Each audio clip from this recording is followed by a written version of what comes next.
نظرا لضيق الوقت نمر مباشرة للعرض اللي بعده هو الأستاذ الدكتور زيداني مصباح. La caractérisation avancée des propriétés donc, des matériaux, notamment les matériaux industriels utilisés pour des applications industrielles ici en Afrique, plus particulièrement la famille des métaux. Donc là, on a opté pour deux familles des métaux, des alliages des métaux non ferreux, bien sûr que représentés par des acides, utilisés dans la construction et la fabrication mécanique.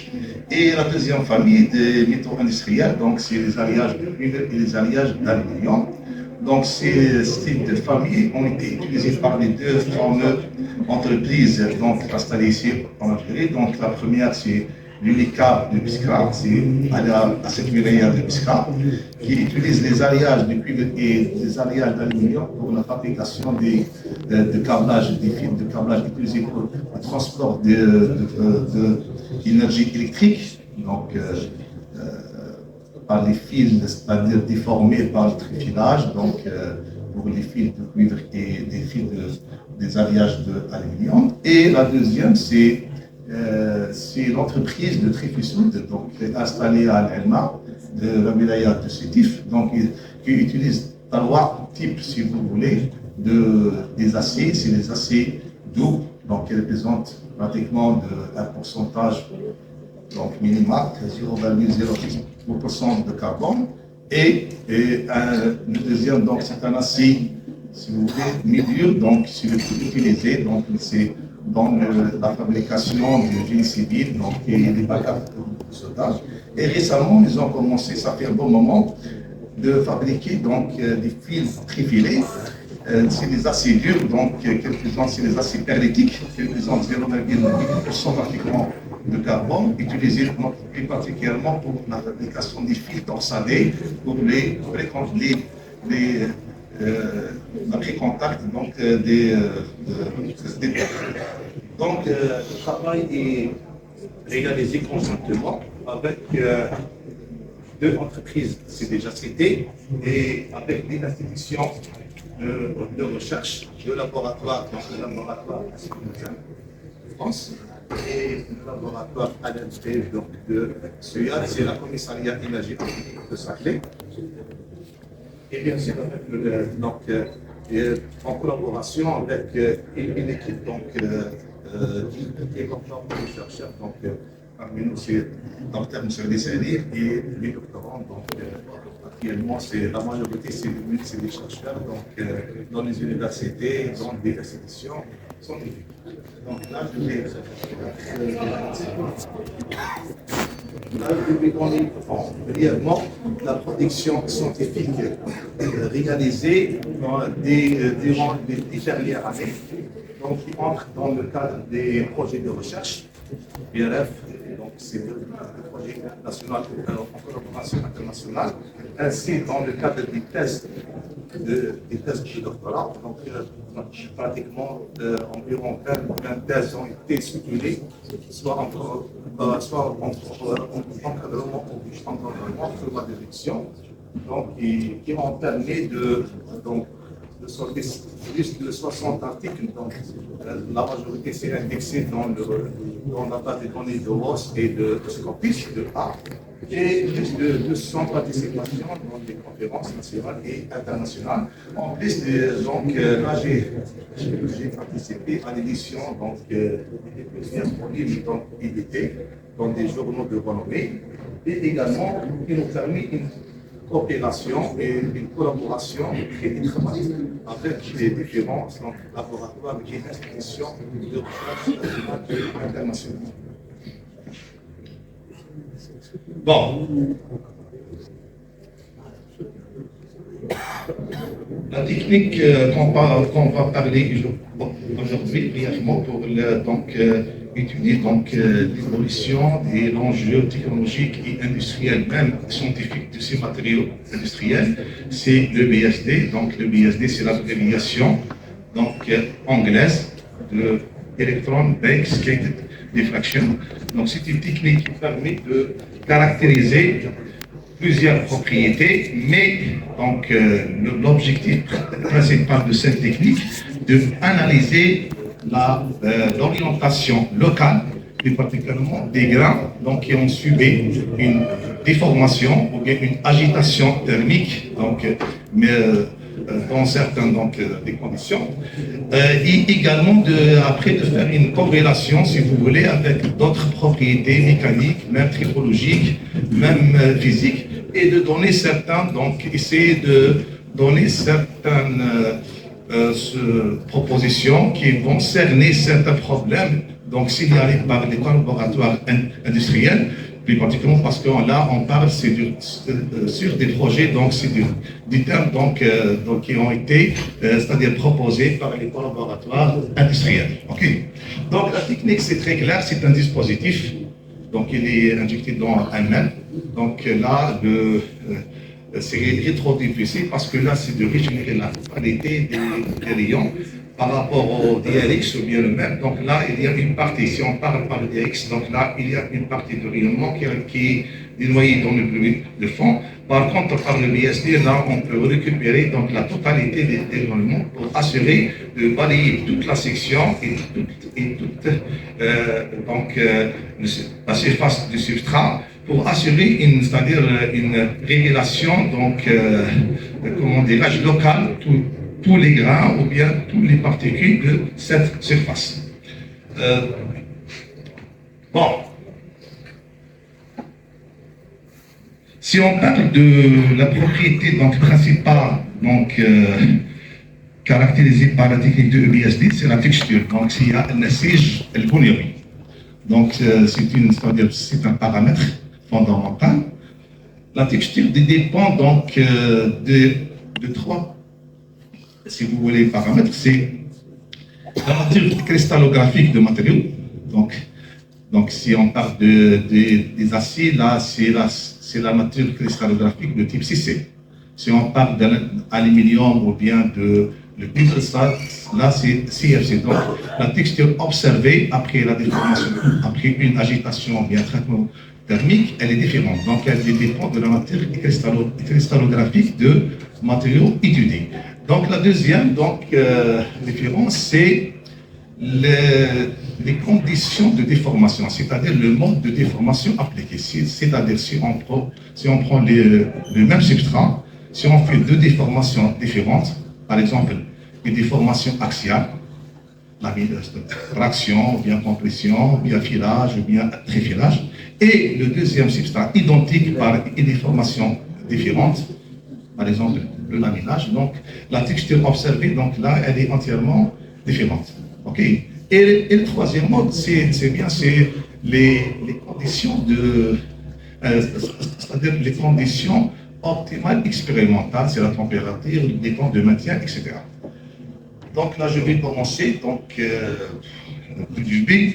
Pour caractériser n'importe quelle structure ou bien propriété mécanique, ça demande une préparation. Donc là, je pense qu'il y a parmi nous des métallurgistes ou bien des mécaniciens. Donc la préparation métallographique, c'est une préparation de la surface visée ou bien ciblée pour la caractérisation, pour assurer une planité, un état miroir de la surface, parce que là, c'est très nécessaire pour avoir un état de surface clair, pour révéler une structure, donc on peut la identifier.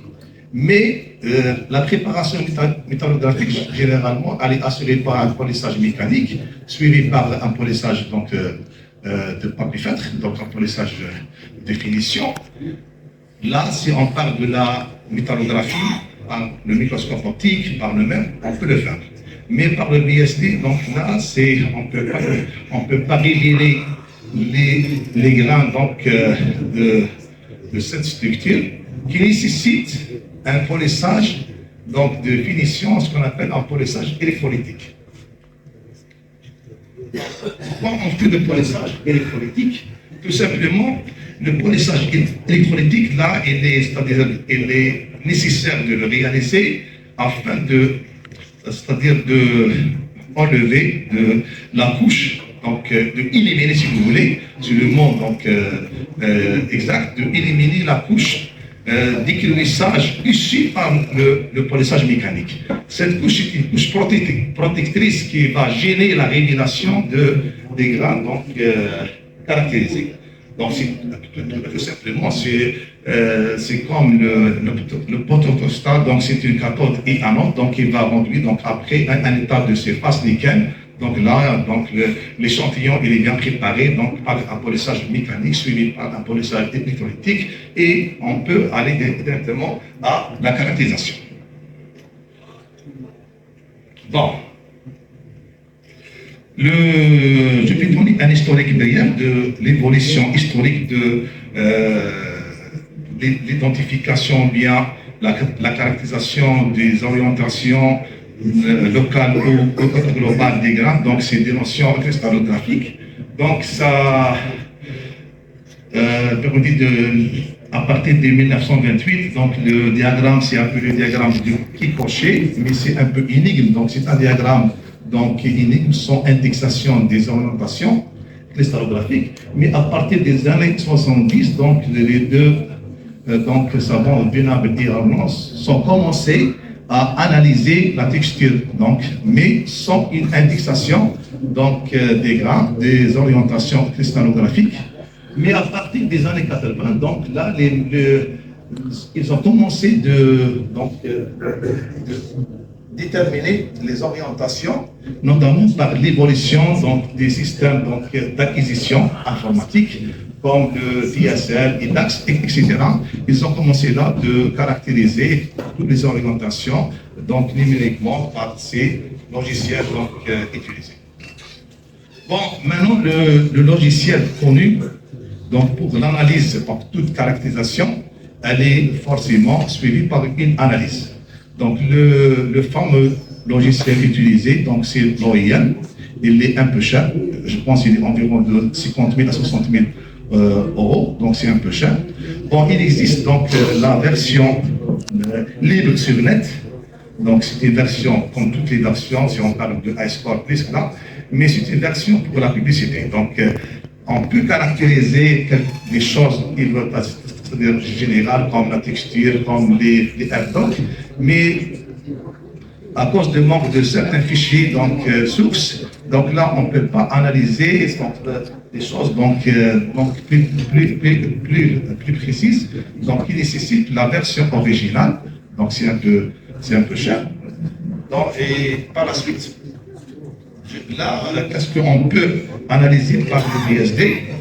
Donc, là, je veux répondre au débat qui a été réalisé hier avec le docteur Gemeldi.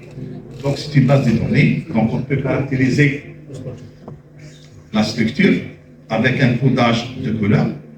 Donc, et la texture, soit la texture globale ou bien la texture locale. Donc, c'est une orientation locale de chaque écran.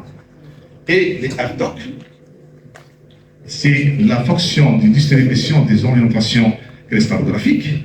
Les FTP, c'est la figure des pôles. Et on peut associer tous ces résultats dans un bilan des statistiques, donc par des bâtonnets, des histogrammes, des courbes, etc. Donc, donner des statistiques donc, réelles des résultats réalisés. Bon. La base de données, c'est une base de données, elle est un peu, je ne dis pas exacte, mais elle est un peu similaire sur l'application d'intelligence artificielle. Donc, si on parle des acides, donc là, on a la base de données qui comporte pratiquement toutes les liances donc, normalisées des acides. Si on prend, soi-disant, l'acide utilisé par l'entreprise Trifisum, c'est l'appellation industrielle, c'est par exemple C82, c'est un acide dur, donc là, on a le choix. Tout simplement, on va cliquer le substrat donc, choisi, et après, on va déterminer les conditions de caractérisation. Donc, c'est comme l'utilisation des associations des Monte-Carlo. Donc, et à la fin, donc, on voit clairement, donc, tout rapidement, de donner une belle structure donc une belle métallographie, donc une structure qui a été reconstruite par le BSD, et on voit qu'elle est entièrement différente à celle qu'on peut c'est-à-dire caractériser par le MEP ou bien par le microscope optique, et encore décodée. Donc on va parler par la suite par l'application de ce codage de couleur. Également, je vais te donner un autre exemple. Donc, on peut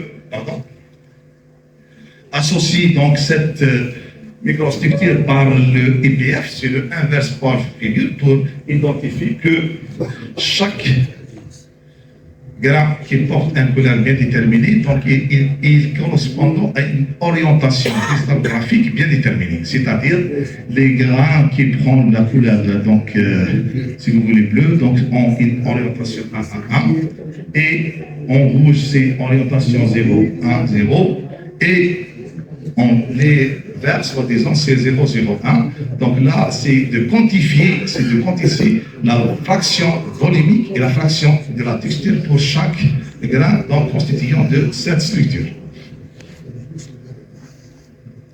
Bon, beaucoup de choses. Hein. Donc là, il y a beaucoup de choses à terminer, à analyser par l'OIM. Donc la figure de forme. Donc là, je vais passer directement, si vous voulez, donc, au résultat. Bon, maintenant on parle sur la recherche appliquée, c'est la recherche expérimentale appliquée, c'est-à-dire si on fait donc pour un matériau qui a subi une déformation, suivi par une agitation thermique, là c'est deux phénomènes coexistants, antagonistes, c'est un matériau déformé et après il est recristallisé. Donc, c'est très délicat, je dis pas, c'est très difficile de suivre le déclenchement des premiers germes des grains déformés. Parce que généralement, un matériau déformé, c'est un matériau qui est bourré de dislocation. Il est instable. Donc, thermiquement, il est bourré de dislocation. Donc là, il y a une énergie stockée importante qui a été introduite dans la structure. Donc, il devient pratiquement dur, à un certain moment rigide. Donc, il faut éliminer ces contraintes internes, il faut diminuer cette tension de dislocation. Tout simplement, on va opter pour un traitement de relaxation, de stabilisation, un traitement de recuit. Donc, le problème, c'est que certains process, donc, après quelques minutes, des fois après quelques secondes, on tombe directement sur la recristallisation entière, sur la recristallisation primaire. Donc, on ne peut pas suivre l'évolution de cette recristallisation dès la première germination jusqu'à la recristallisation générale. Par contre, par le MEP, là, on donne un exemple où on peut suivre donc, et on peut localiser la coexistence de deux, c'est-à-dire phénomènes en même temps. Donc là, on voit les structures déformées, si vous voulez, elle est représentée par les fils, donc les colonnées donc noires. Et là, on voit donc c'est les premiers germes qui commencent à recristalliser. Donc ça, c'est très important. De choses qu'on ne peut pas la examiner, la remarquer, difficile à la réaliser par autres techniques avancées comme le MEP, etc. Autre chose, on a travaillé sur un sujet, donc ça fait un bon moment, dans le cadre d'une thèse de doctorat, avec l'entreprise de Tréfissout. Donc le problème, c'est que pour eux, ils ont commencé le procédé de tréfilage pour certains fils d'acier, c'est ça, c'est le fil moyennement déformé, utilisé pour des applications industrielles différentes. Le problème, c'est que pour certains trifilaises, jusqu'à 12 à 13 à 14 déformations, le problème, c'est la suze de fil. Donc là, ils ont commencé de penser à une solution d'augmenter, si vous voulez, la trifilabilité de matériaux pour avoir donc la déformation voulue. Donc, par un traitement ou bien par assurer donc de optimiser la filière, par des supports pour assurer la fluidité de déformation. Pour nous, donc, on a intervenu de prendre les conditions réelles de l'entreprise. On a pris 3 échantillons représentatifs de 11 filières. Donc, bien sûr, le fil témoin sur le fil initial, industriellement appelé le fil machine, et un fil faiblement déformé et moyennement déformé et fortement déformé, c'est-à-dire de balayer les 11 ou bien les 14 déformations donc usées par ce mode de déformation de tréfilage. Et on a commencé de donner, c'est-à-dire certaines solutions, de proposer des traitements thermiques pour avoir une structure donc mécaniquement donc améliorée. Donc c'est de réduire les contraintes internes donc usées par la déformation, donc et avoir un affinement de grains parce qu'une structure fine homogène représente une propriété mécanique excellente. Et là on a commencé de travailler donc et la bonne chose qu'on peut, c'est-à-dire caractériser le fil, c'est comme un fil, la surface donc extérieure et le centre de fil, pour voir est-ce que les observations métallographiques, toutes les propriétés mécaniques, physiques, etc., est-ce que sont identiques entre la zone périphérique et la zone centrale. Ça c'est très important pour dire est-ce que l'évolution elle est homogène ou bien elle est hétérogène. Et là, je vais présenter un résultat donc, qui a une retombée économique importante.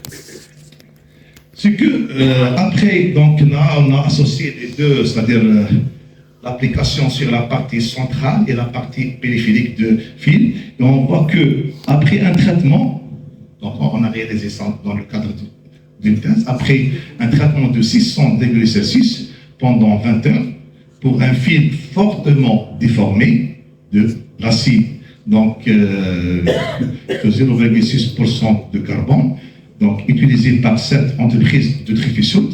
On voit qu'un affinement de grains est assuré, c'est bien.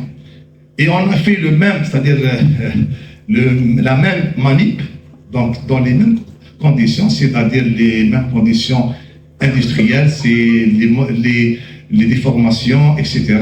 Après 500 degrés Celsius pendant 20 minutes. Et on a trouvé que l'affilement de grains, donc là je vais répondre à la question de retombée économique, c'est très importante.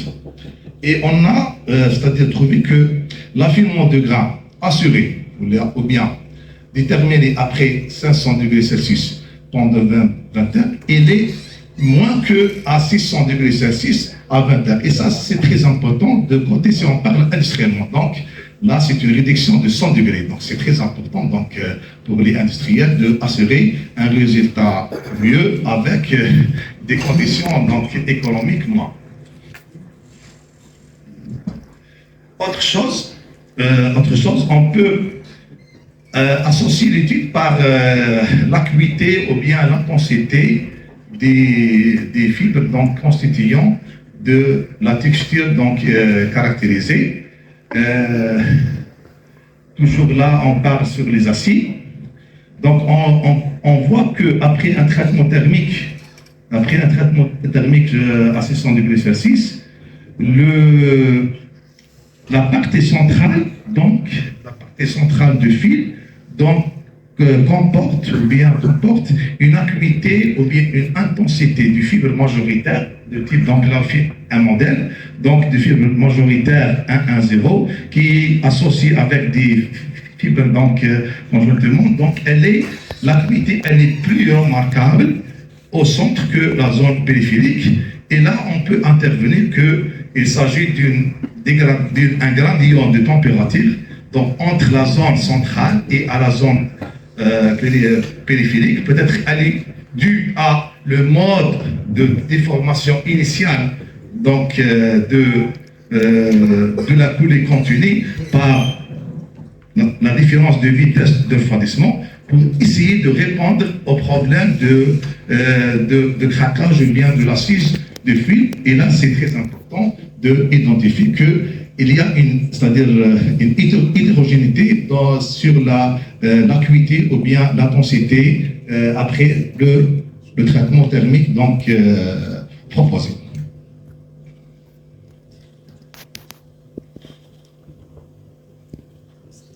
Bon, la déformation, donc généralement, elle va conduire à canaliser les grains pour une orientation bien déterminée. Notamment si on parle sur les déformations axiales. Donc là, c'est une déformation donc, autour d'un fibre, donc elle est fibreuse, donc elle est axiale. Bon, généralement, là, on parle d'une structure anisotropique. Est-ce que vraiment l'état initial du fil témoin est isotropique ou non? Parce que pour nous, donc, un fil machine, c'est un fil témoin. C'est l'état zéro, c'est non-déformation, c'est le fil c'est-à-dire de départ, c'est l'état initial. Donc, en principe que l'analyse de l'AFDOC, ou bien l'AFDP, la figure de Paul, donne un état purement isotropique. Là, on voit que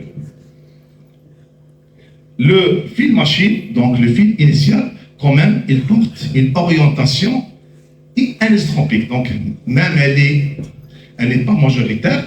Donc là, c'est explicable. Pourquoi? Parce que le fil machine est élaboré à partir d'un mode de déformation. C'est le laminage à chaud, c'est la coulée continue. Donc là, il y a une pré-déformation. Donc tout à fait logique. Donc j'ai parlé avec le professeur Moumi. Donc les résultats expérimentaux, surtout si on parle sur l'industrie, sont entièrement différents au protocole théorique. Donc, pour nous, un état initial, généralement non déformé, porte un état isotropique. Là, on voit que non, c'est un état pratiquement partiellement anisotropique et on peut le expliquer expérimentalement et industriellement pour l'effet de la prédéformation causée par l'état élaboration du fil lui-même, donc par la coulée continue. Bon, mais cette anisotropie, donc elle est assurée par la suite par la déformation, par la déformation de trifélage, donc appliquée industriellement. Et là, on voit que quasiment elle est fibreuse, donc elle est fibreuse autour de l'axe de déformation. Maintenant, on a parlé au début de cette présentation que la texture finale dépend de la nature cristallographique de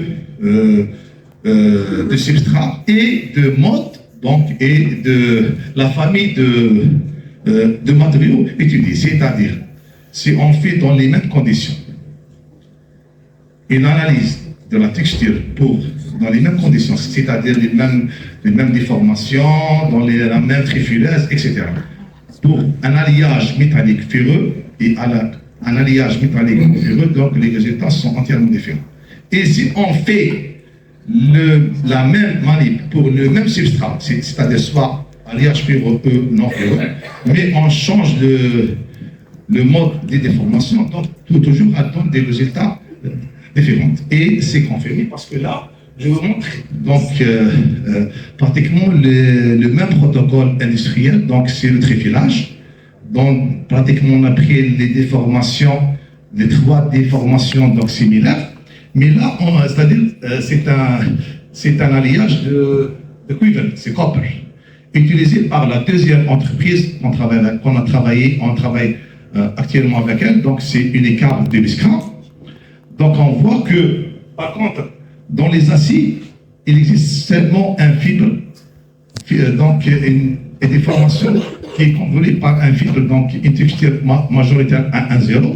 Toujours, donc, elle est axiale, c'est bon, elle est axiale. Mais pour les alliages, donc CFC, comme le cas de cuivre, et même par la suite, on voit que l'aluminium, donc on voit que la fibre, donc, majoritaire, elle est définie par 2 fibres. Donc, une fibre majoritaire, donc, autour de l'axe de déformation, et l'existence de deuxième fibre minoritaire.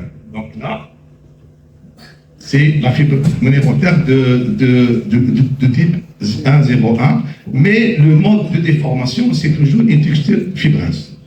Et là, je vais vous demander quelque chose de très important. Ok. On a pris donc un échantillon d'un fil de cuivre fortement déformé, je pense pratiquement à 87. D'accord. Donc, je vais essayer d'être très rapide. Donc, on a pris un échantillon fortement déformé, donc pratiquement de 87% de déformation. On voit clairement donc, l'écoulement de la structure dans le sens de déformation. Et on a caractérisé, analysé par la suite par l'OIM, d'identifier la texture locale pour chaque grain. Donc, c'est les deux phases, c'est la phase parlétique et la phase ferritique. Donc là, on peut définir la fraction volumique. Donc pour la fibre majoritaire, donc 1,1, donc elle est de 0,52, pratiquement c'est 52%. Et en rouge, c'est les fibres donc orientées dans la même direction, mais avec donc une fibre minérotaire, si vous voulez, 0,01. Donc c'est 0, donc c'est indiqué par le cercle rouge, donc c'est 0,18. Si on fait la somme entre les deux, donc pratiquement on a 70%. C'est bien fini. Donc les 30%, c'est les orientations non indexées, c'est les orientations aléatoires.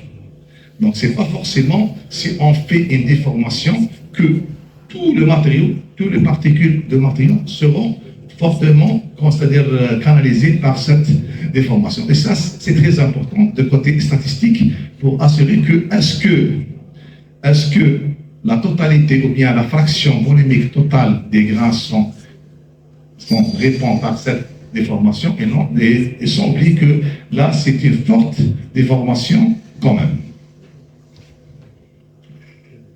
Également, pour les gens qui travaillent sur les substrats donc sensibles, donc physique, c'est les semi-conducteurs, donc les matériaux utilisés dans l'électronique.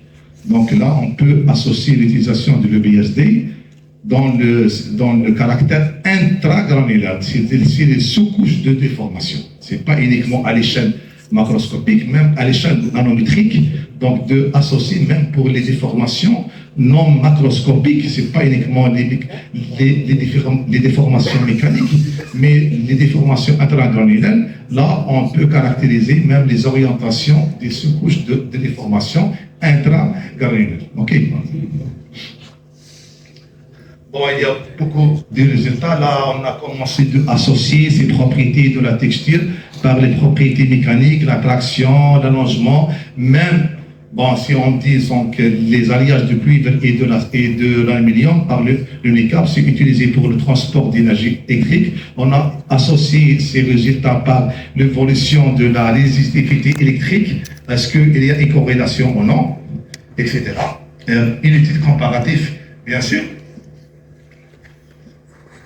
Et on peut estimer l'énergie stockée à temps réel, c'est-à-dire pour chaque pompe. Généralement, un matériau déformé, comme c'est déjà on peut le dire, c'est une énergie qui a subi une déformation stockée interne. Donc, généralement, pour estimer cette énergie, c'est trois méthodes. La méthode analytique, mathématique, et par le DX ou bien le DSC.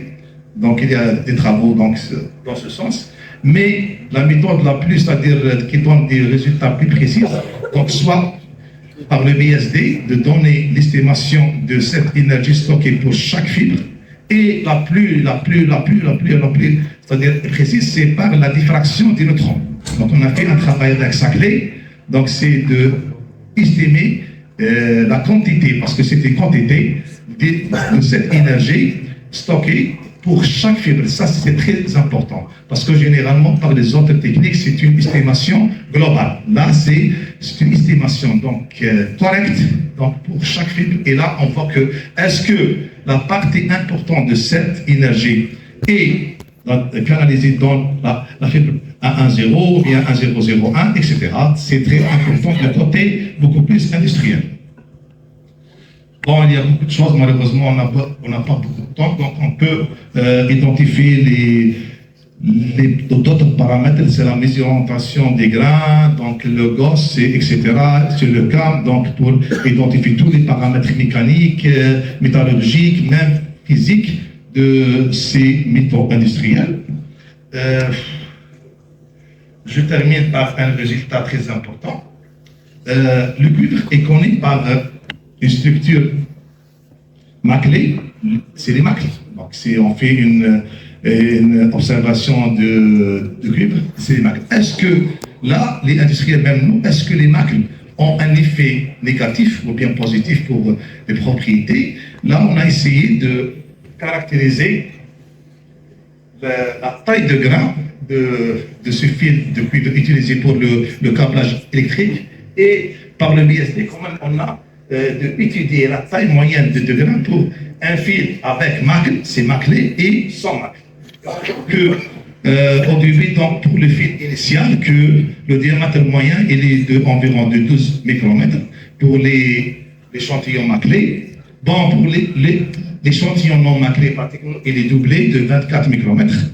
Et on a associé, c'est-à-dire le protocole expérimental proposé par nous, donc c'est un traitement de 260 degrés Celsius pendant 25, et on voit que à la fin, si vous voulez, que à partir donc pour le fil fortement déformé de 88%, après un traitement de recueil à 260 degrés Celsius, pendant 10 minutes, on voit que pratiquement on a la même taille moyenne des grains pour que les fils soient maclés et non maclés. Ça, c'est très important. Donc là, on s'en fout que les macles donc, portent un effet. Donc ça, c'est très important, donc, notamment pour les industriels. Là, je vais associer l'évolution statistiquement, l'évolution de la fraction volumique pour chaque grain, pour chaque fibre, donc analysée de cette orientation cristallographique pour voir est-ce qu'elle est, elle est dans la même corrélation ou bien non.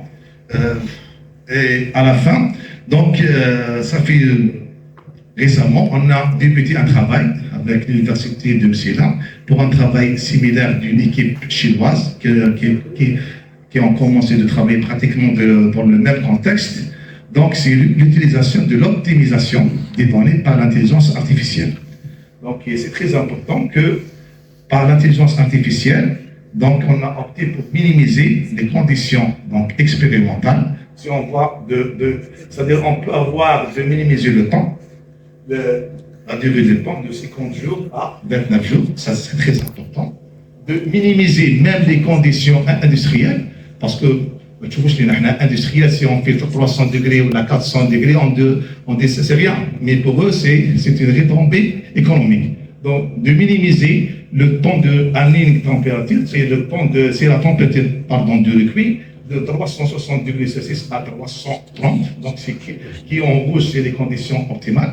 Donc, de minimiser même le temps de maintien de 7 minutes à 5,5 et autres donc, conditions. Donc, c'est très important donc, d'utiliser l'intelligence artificielle pour classifier et optimiser donc, les paramètres conditionnels, surtout les paramètres industriels donc, optiques. Et à la fin, donc, je conclue le travail, parce que cette technique permet de caractériser toutes les propriétés mécaniques, notamment les orientations texturales locales et globales, pour les matériaux qui ont subi une déformation mécanique, qui ont subi une agitation mécanique. Également,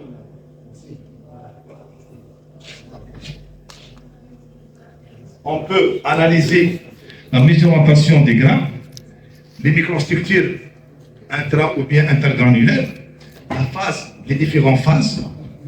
On peut quantifier la phase donc, séparément, donc avec la structure, la taille de grain associée avec l'énergie stockée, donc définie par la déformation, analyser localement tous les mécanismes de déformation et de recristallisation, et bien sûr de la densité de dislocation issue par cette déformation. Donc on peut l'appliquer pas uniquement dans la métallurgie, dans la science des matériaux, donc dans les domaines de génie civil, de géologie, de biologie, donc de mécatronique, etc. Donc là, sur ça, donc je me termine et je vous remercie pour votre attention.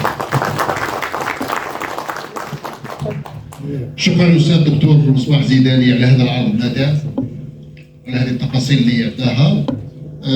في الان احيل الكلمه للاستاذ نور الدين.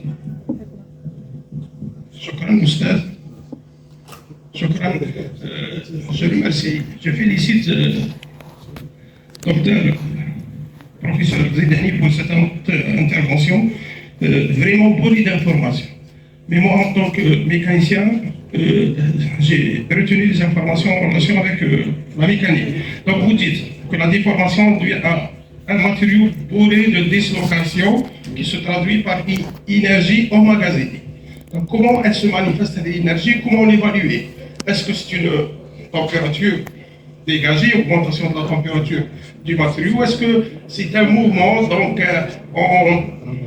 le matériau a envie de revenir à l'état initial, donc il a tendance en permanence à revenir à l'état initial? Première question. Deuxième question, puisqu'il m'a demandé de donner une question, donc j'enchaîne. Donc cette énergie, comment elle se manifeste et comment l'évaluer? La deuxième question, donc je ne sais pas, est-ce que l'orientation cristallographique traduit l'anisotropie? Si c'est le cas, donc pour nous, dans les échangeurs, on utilise des matériaux cool, tout ce qui est transfert de chaleur, on considère que le matériau est isotrope, par hypothèse. Donc lorsque vous dites qu'une pièce est élaborée d'une façon industrielle, après un processus, toute pièce déformée est anisotrope. Donc là, ça pose un point d'interrogation. Je ne sais pas, est-ce qu'on n'a pas le droit de dire qu'une pièce élaborée industriellement est anisotrope? Et est-ce qu'un matériau homogène est automatiquement isotrope? Ou l'inverse? شكرا. شكرا استاذ على هذه المراوغه تعرفني بوعدني. Stade Moumi, donc pour cette question. Donc là, c'est un peu différent. Si on parlait thermiquement et mécaniquement, c'est pas la même chose. Donc la première question, c'est qu'un matériau déformé qui a subi une déformation mécanique, mécanique. Donc là, on peut l'expliquer. Donc il est bourré d'explication.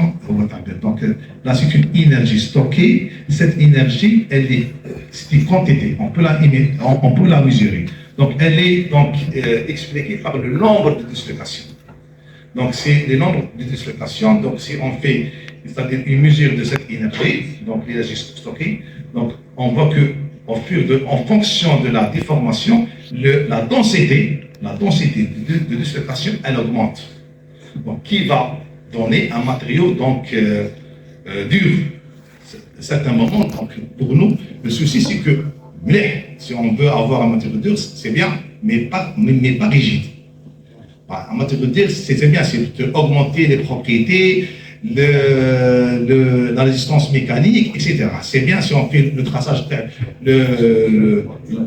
les sites de traction, on voit que la zone d'élasticité, elle est importante, mais attention, il ne faut pas tomber dans la fragilité, parce que là, la fragilité, donc c'est un phénomène accessible pour la corrosion, c'est la rupture, donc pour n'importe quel choc.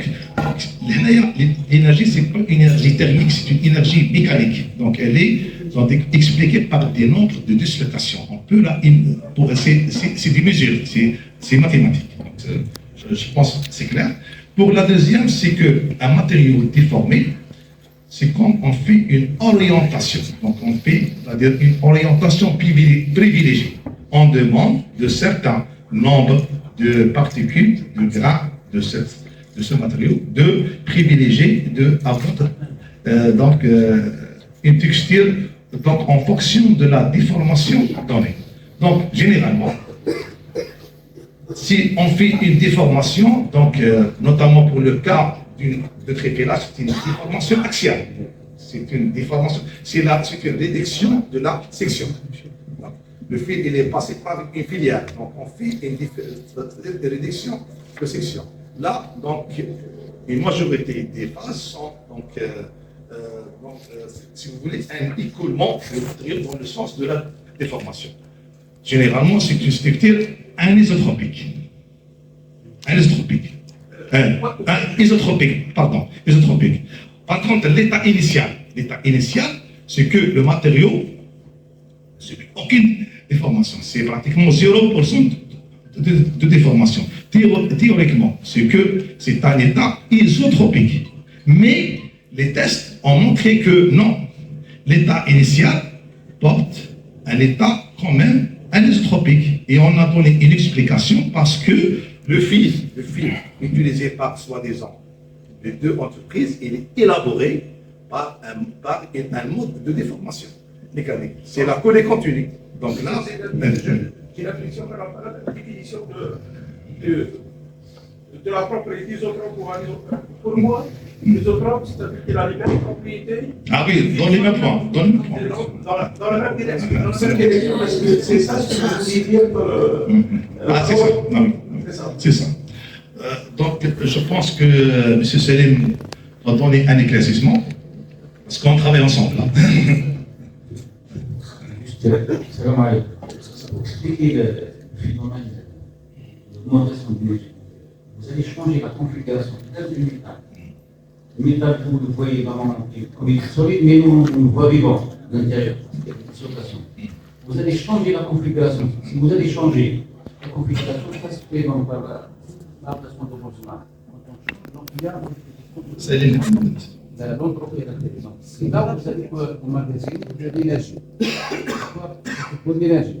Mais si vous voulez, pour un matériau que vous avez déformé, il vous dit qu'il y a une texture. Une texture, si vous allez prendre la texture 1-1-1 ou la texture orientée avec une direction 1-0-0, vous n'allez pas avoir les mêmes. Par exemple, si vous allez mesurer. C'est pas la même chose. La résistance mécanique dans la direction 1-1-1 pour les CFC ou les CC, c'est pas la même chose. Mais quand vous travaillez, vous n'avez pas cette mesure, vous ne mesurez plus la texture. Donc vous travaillez comme vous le considérez comme il était. Et ça, c'est pas le carrière. D'accord? Si vous allez prendre par exemple je ne sais pas, les conduites que vous allez pas, dont vous allez changer, elles sont trifilées. Vous ne pouvez pas considérer. Il faut prendre normalement une direction de la texture. Parce que la conduction et l'extraction ne sera pas la même axiale et radiale. D'accord? C'est clair?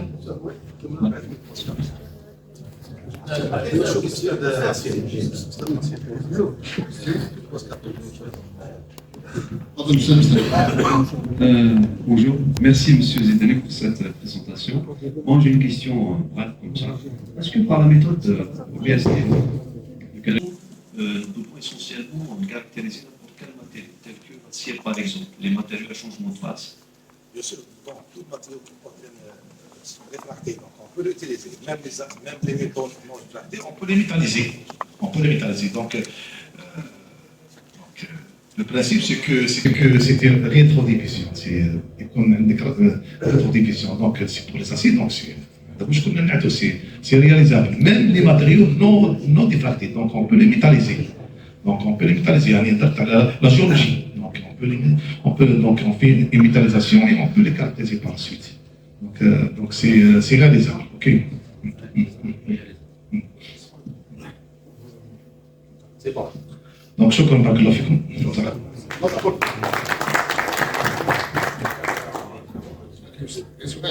Toch سؤال إضافي للسيد عمران؟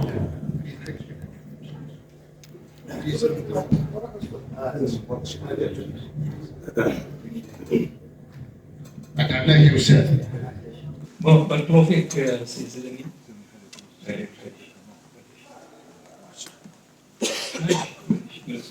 بارك الله فيك. Non, c'est une mise au point, c'est tout. c'est une mise au point. Concernant qui m'a dit apparemment, on n'a pas la même vision des autres pays pour les gens des sciences des matériaux et les sciences. Le fait que les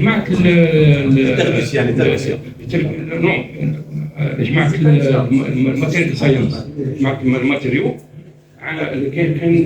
ce qu'on appelle le passage micro-macro, parce que eux, ils travaillent en micro, en nano et ainsi de suite. Les mécaniciens, disons, les théoriciens et les structures, donc ils travaillent en macro. C'est pour cela, si on va déplier dans la structure du matériau, on trouve une hétérogénéité, voire une anisotropie. Par contre, pour les gens comme nous, par exemple, qui travaillent sur la vision macroscopique, généralement, on parle d'isotropie. D'une manière grandiose, pour nous, c'est isotropique. Pour eux, c'est anisotropique. Quelle est la question de l'homogène? Exactement, c'est la même chose. Pour nous, si c'est isotropique dans les traversions, donc on dit que c'est homogène. D'accord? C'est pratiquement. C'est une question d'échelle. Exactement. C'est une échelle et de mode de vision. Déjà, qu'il y a une vision, c'est le passage. C'est parmi les scientifiques. Le passage micro, c'est quelque chose d'autre. Et le changement d'échelle, et ainsi de suite. Donc, qui m'a dit le modèle réduit, ou le modèle échelle 1, c'est